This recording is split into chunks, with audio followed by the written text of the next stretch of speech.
Vamos amarraditos los dos, espumas y terciopelo, tú con un recrujir de almidón y yo serio y altanero. La gente nos mira con envidia por en la calle, murmuran los vecinos, los amigos y el alcalde. Dicen que no se estila ya más ni tu peinetón ni mi pasador. Dicen que no se estila ya más ni tu medallón ni mi cinturón. Yo sé que se estilan tus ojazos y mi orgullo cuando vas de mi brazo por el sol y sin apuro.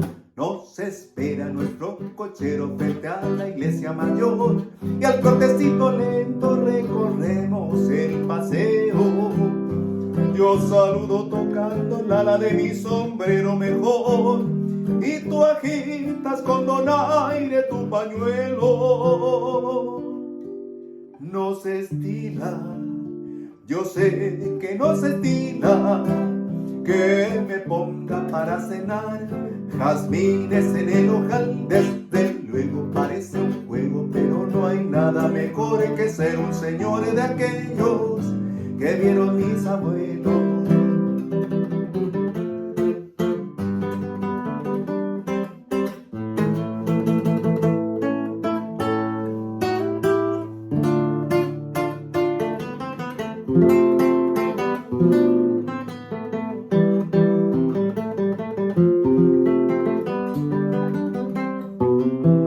Nos espera nuestro cochero frente a la iglesia mayor y al trotecito lento recorremos el paseo.